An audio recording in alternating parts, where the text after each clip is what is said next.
Doctor ইউনূসের সমালোচনা করা যাবে না।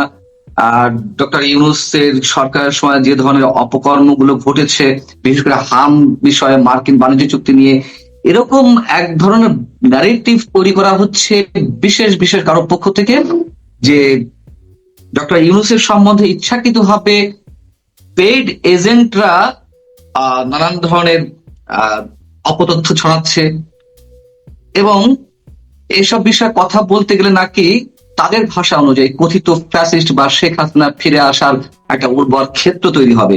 আপনার কাছে আমার পাল্টা প্রশ্ন, ডক্টর ইউনূস কি এই সময়ে আরো বেশি পরিমাণ অর্থ খরচ করছেন তাদের পেড এজেন্টদের মাধ্যমে? নইলে এমন কথাবার্তা কেন তুলে হবে? ইভেন ইভেন কোন কোন গণমাধ্যমে এই বিষয়ে রিপোর্টও প্রকাশিত হচ্ছে তার পক্ষ থেকে, মানে ডক্টর ইউনূসের পক্ষ হয়ে।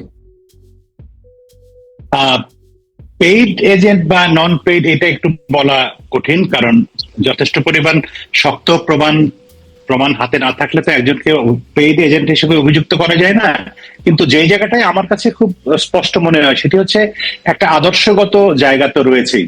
যেমন 5ই আগস্টের পরে প্রফেসর ইউনূসের নেতৃত্বে যখন সরকার গঠিত হলো এবং সেই সরকারের সময় বাংলাদেশের ইতিহাসে নজিরবিহীন মব সহিংসতা, নজিরবিহীন বেআইনি ঘটনাবলী, নজিরবিহীন কি বলবো, মানে কত অন্যায় যে বাংলাদেশে ঘটেছে, মানে আমি জানি না সেটা অন্য কোনো সরকারের আমলে কখনো ঘটেছে বলে এমন নজির নেই। তো এখন সেই সময়কার একটা প্রত্যক্ষ সহায়ক গোষ্ঠী ছিল প্রফেসর ইউনূসের, সেটি রাজনৈতিক সংগঠনগত ভাবে ছিল বা তার এনজিও ছিল, আন্তর্জাতিক ষড়যন্ত্র ছিল, নানা রকম আরো আন্তর্জাতিক পার্টনার ছিল ইত্যাদি। সবকিছু মিলিয়ে তো একটা প্রফেসর ইউনূসের সরকারটা এই দীর্ঘ সময় বাংলাদেশকে শাসন করেছে। তো সেই সময় তার যে সুবিধাভোগী এবং তার যে সহযোগী শক্তি যারা ছিল তারাই ইউনূসের পক্ষের লোক, এবং তারা মনে করে যে যারাই প্রফেসর ইউনূসের সমালোচনা করবেন তারাই হচ্ছে তার প্রতিপক্ষ, এবং তার প্রতিপক্ষ বা প্রফেসর ইউনূসের প্রতিপক্ষ মানেই হচ্ছে আওয়ামী লীগ, এরকম একটা ধারণা কিন্তু তারা তৈরি করার চেষ্টা করছেন। এবং আপনি দেখবেন যে এখনকার সরকার, এমনকি প্রধানমন্ত্রী তারেক রহমান সম্পর্কেও তারা মাঝে মধ্যে এরকম বলে থাকে যে তারা তো আওয়ামী লীগের অনুপস্থিতিতে আরেক আওয়ামী লীগ হয়ে উঠছে বিএনপি। তার মানে হচ্ছে তাদের সার্বক্ষণিক একটা আতঙ্কের নাম হচ্ছে আওয়ামী লীগ, যে আওয়ামী লীগ মানে কোথাও কোনো কিছু তারা তাদের পছন্দ না হলে তারা সেটাকে একটা আওয়ামী লীগ ট্যাগ দিয়ে ফেলতে চায়। তো এই ঘটনাটা বাংলাদেশে গত 1.5 বছরে, মানে প্রফেসর ইউনূসের 1.5 বছরে ঘটেছে, এবং তারই ধারাবাহিকতা এখনো চলছে বলে আমার কাছে মনে হয়। এবং তারা চায় না কোনোভাবেই যে কেউ প্রফেসর ইউনূসের সরকারের কোনো সমালোচনা করুক, সেটি হাম হোক, সেটি মব হোক, সেটি অন্য যে কোনো বিষয় হোক। আপনি কথা বলতে গেলে প্রথমত আপনাকে তারা আওয়ামী লীগের ট্যাগ লাগিয়ে দেবে, দ্বিতীয়ত তারা আপনাকে মূর্খ, অশিক্ষিত এগুলো প্রমাণ করার চেষ্টা করবে, অথবা বলার চেষ্টা করবে যে এই বিষয়ে কথা বলার আপনার কোনো অধিকার নাই, এটি আপনার এখতিয়ারের বিষয় না। এরকম নানা রকম বয়ান তারা তৈরি করবে আপনার বিপক্ষে, যাতে যাতে তারা তারা মানে পরোক্ষভাবে তারা ভয় দেখাবে। সেই ভয়ে আপনি যেন চুপ করে থাকেন এবং প্রফেসর ইউনূসের সরকারের বা ওই সময়ের শাসনের কোনো সমালোচনা যেন কেউ না করে। এটাই হচ্ছে প্রফেসর ইউনূসের সমর্থক গোষ্ঠীর মূল উদ্দেশ্য। তবে তারা পেইড নাকি নন পেইড নাকি ভলান্টিয়ার সেটা আমি বলতে পারবো না। মাঝে গুঞ্জন থেমে গিয়েছিল যে ডক্টর মোহাম্মদ ইউনূসকে রাষ্ট্রপতি পদে বসানো হচ্ছে, আবারও সেই গুঞ্জনটি আমরা শুনতে পাচ্ছি। ডক্টর ইউনূস রাষ্ট্রপতি পদে বসতে পারেন। বর্তমান যে রাষ্ট্রপতি রয়েছেন শাহাবুদ্দিন সাহেব, তাকে পদত্যাগ করতে হবে। পদত্যাগ করতে হবে আমরা সবাই জানি, সেখানে সামবডি আসবে সেটিও আমরা জানি।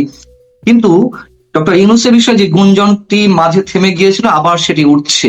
এই যে নানান ধরনের প্রোপাগান্ডা বা কিছু মানুষ যারা ডক্টর মোহাম্মদ ইউনূসের সমালোচনা করছেন তাদের পিছে নানান ধরনের অপপ্রচার সৃষ্টি করা, এগুলো কি তারই একটা অংশ? আর বিএনপি দীর্ঘদিন পরে, বিএনপি একটি পুরনো রাজনৈতিক দল, তাদের অনেক নেতৃবৃন্দ আছেন সিনিয়র, তাদেরকে বাদ দিয়ে হঠাৎ করে প্রফেসর ইউনূসকে রাষ্ট্রপতি কেন বানাতে হবে? বিএনপির কি লোকের অভাব পড়েছে, বা বিএনপি কি তাদের সঙ্গে চুক্তি করে ক্ষমতায় এসছে যে তাদের বিরাট কোনো প্রতিপক্ষ ছিল, বিএনপিকে কারচুপি করে জিতিয়ে দেওয়া হয়েছে যে আমাকে তোমরা রাষ্ট্রপতি করে দিবা? সেরকমও তো না। আমরা সবাই জানি বাংলাদেশের রাজনীতিতে, আমি নির্বাচনের আগেও বহুবার বলেছি যে বাংলাদেশের ভোটের রাজনীতিতে সবচেয়ে বড় ফ্যাক্টর হচ্ছে আওয়ামী লীগ এবং বিএনপি।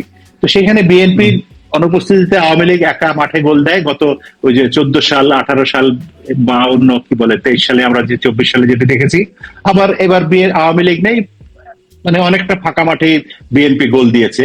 যদিও একটা মেকি নির্বাচনী প্রতিদ্বন্দ্বিতা আমরা দেখেছি, যেটা জামাতের সঙ্গে, মানে এখনকার বিরোধী দল জামাত, যদিও বিএনপির আর জামাত একসময় তারা ঐক্যবদ্ধ ছিল, সরকারের অংশ ছিল, আন্দোলনের অংশ ছিল সবই। ওই যে জাতীয় পার্টি যেমন যেমন আওয়ামী লীগের বিরোধী দল, জামাত সেরকম বিএনপির বিরোধী দল, এগুলিকে ওই যে এরশাদের সময় আমরা বলতাম বিরোধী দল, কি গৃহপালিত বিরোধী দল।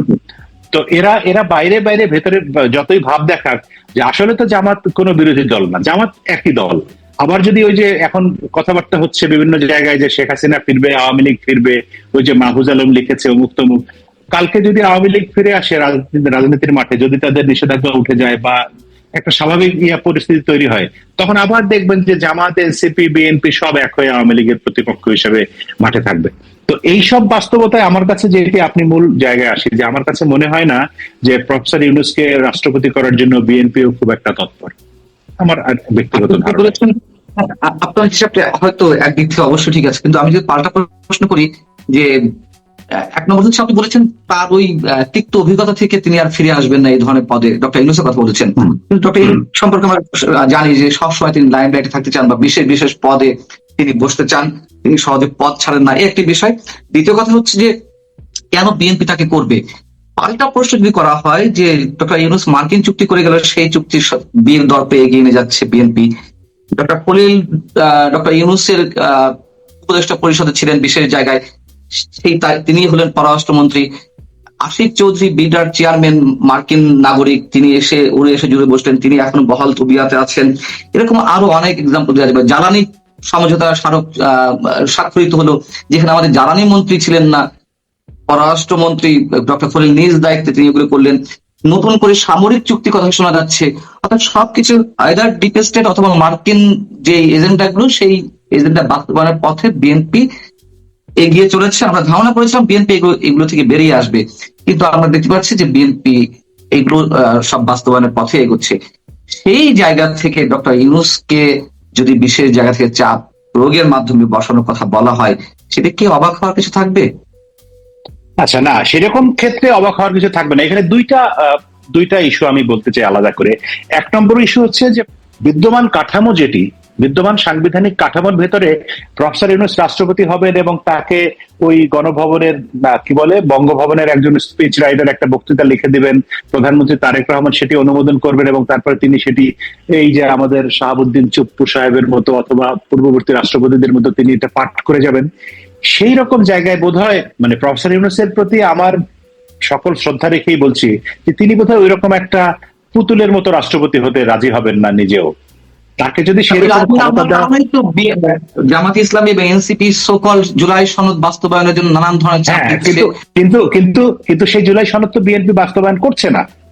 সেই জুলাই সনদ বাস্তবায়ন যদি না করে, তাহলে তো প্রফেসর ইউনূস এরকম ছোট জগন্নাথ রাষ্ট্রপতি হতে যাবেন বলে আমার কাছে মনে হয় না। এক। দ্বিতীয় হচ্ছে, আপনি মার্কিন চাপের কথা বলছিলেন বা মার্কিন চুক্তি ইত্যাদি বিষয়ে বিএনপি সরকার কোনো ভিন্ন রকম অবস্থান নেয়নি। আমরা জানি যে তৃতীয় বিশ্বের দেশগুলো, বিশেষ করে বাংলাদেশের মতো দেশের রাজনীতি বা সরকার পরিচালনার ক্ষেত্রে দেশের ভেতরের রাজনীতি যেমন থাকে, দেশের বাইরের রাজনীতিও থাকে। সরকার পরিচালনার ক্ষেত্রে শুধু না, সরকার গঠন, সরকার পতন, সরকার পরিচালনা সবকিছুর ক্ষেত্রেই নানা রকম দেশি বিদেশি মানে নানা রকম চাপ থাকে, নানা রকম কৌশল থাকে, নানা রকম মেকানিজম থাকে। তো সেই ভূ রাজনৈতিক যে প্রেক্ষাপট, সেই প্রেক্ষাপটের জায়গা থেকেই কিন্তু প্রফেসর ইউনূস ক্ষমতায় এসছেন এবং মার্কিন যুক্তরাষ্ট্র বা পশ্চিমা শক্তি তাকে যে উদ্দেশ্যে বসিয়েছেন, সেই উদ্দেশ্য সফল করার জন্যই মার্কিন চুক্তি হয়েছে। এখন তারেক রহমান বা বিএনপি ক্ষমতায় এসে এতদিন পরে, বিএনপি দীর্ঘকাল পরে, 20 বছর পরে বিএনপি ক্ষমতায় ফিরে এসে হঠাৎ করেই একটা মার্কিন যুক্তরাষ্ট্রের বিপক্ষে, ভারতের বিপক্ষে, পাকিস্তানের বিপক্ষে, চীনের বিপক্ষে চলে যাবে, সেটা সম্ভব না। তাকেও তো আসলে বাস্তবতা বুঝতে হবে।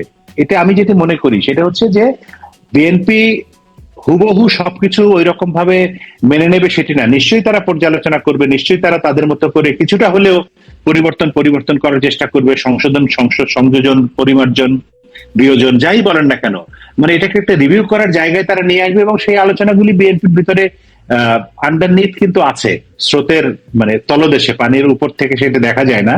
কিন্তু আমার কাছে মনে হয় যে এটির জন্য সময় লাগবে।